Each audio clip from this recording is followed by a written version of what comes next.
Despite best laid plans, sometimes nature takes over and you have to deal with it. Let's talk about it. I was so looking forward to this past weekend's wedding. I knew all the vendors, I recommended them, and the couple thankfully took me up on it. So I knew the DJ, I knew the videographer, I'd worked with them both before. They were fantastic. The venue was beautiful. The ceremony was scheduled to overlook a lake. The family pictures were scheduled to be there too. We were all looking forward to this. So as it turns out, there was a hurricane this past week. I live in New England, so we're not going to get the rain and all the craziness that happened down south, and I feel for those people. We got the wind that gets pushed forward in front of that.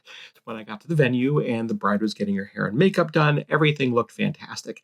Her hair was kind of up in the back, and she had these really cool tendrils coming down, and I thought these are going to make some great portraits. So I opened the door to go out onto the deck where we were going to do some. It's where I often do some bridal portraits when I go to this venue, and the wind just took the doors out of my hands. It was so strong. I took the bride outside, and it was clear it was going to mess with her hair. So we couldn't do it right there.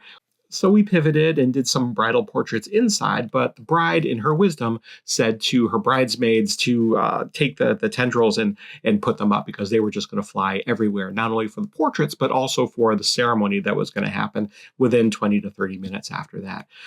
So once her hair was fixed, we went back out onto the deck, and it was so bright outside. It was midday. So I really had to underexpose to get the background in with the lake and the mountains behind it up in the Berkshires. It was beautiful.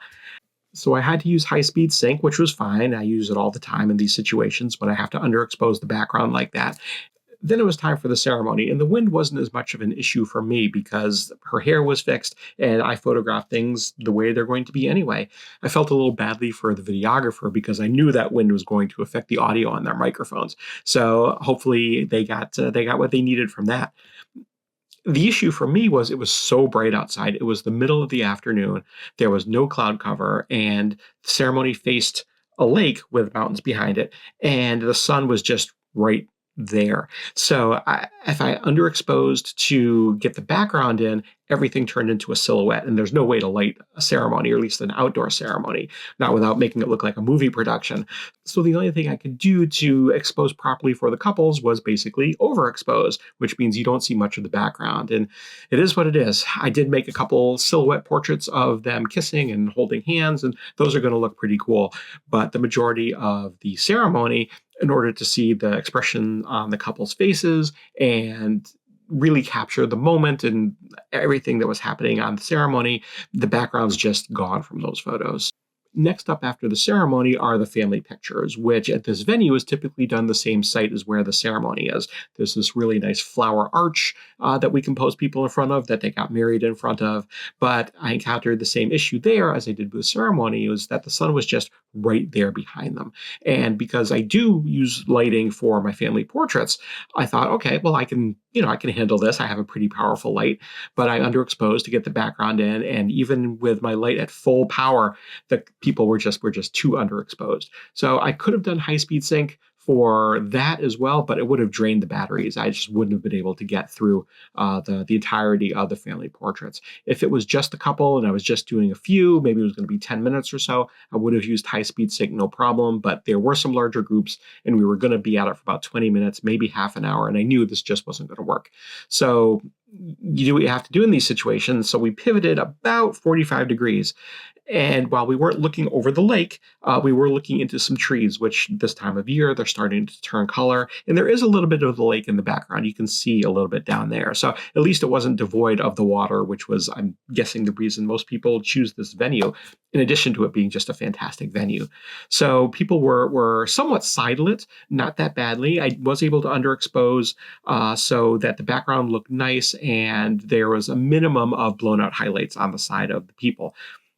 I brought my flash in. It was still at full power, but I brought it in a little bit closer. And because I didn't have to underexpose in this area as much as I would have if we were overlooking the lake, I got everything exposed pretty properly. So these are one of these things where you have to split the difference.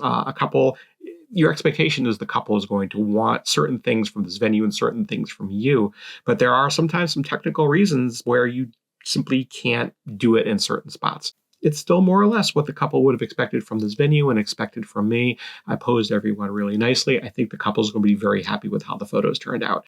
So the bride made the right decision by having her hair pinned up a little bit more than it originally was. And I feel we made the right decision by moving the formals over here instead of over here so we could get everybody exposed properly. These are the kinds of things that come from experience. So the more you do this, the more you'll encounter these situations. It's also important to know how your gear works. High-speed sync is something I use pretty regularly when things like this happen. Sometimes you do find yourself in a situation where the background is really bright. You need to bring that down a bit, or if it's just regular exposure outside, but you want to shoot wide open, which would overexpose the background, then you have to manually underexpose it. And high-speed sync is a great way to get the subject looking good in those situations, which I did for the bridal portraits. Knowing to pivot from over here to over here for the family pictures. People have a nice side light because I was able to underexpose just enough so the highlights don't blow out. And flash was brought in full power. The battery was pretty drained by the end of that, but we got it all done. So I encourage you to know how your gear works. So when situations like this come up, you can pop up high-speed sync and make everything work well there. It's important to have the experience to know how to handle certain situations or know that there are situations that you can't handle and then know how to pivot and get the client the images that they want. I hope this was helpful. If it was, please like and subscribe. I've made a few more videos. You can see one of them over here. Hopefully these will be informative as well. This is Ask a Wedding Photographer. I'm Seth Kaye, and I'm here to help.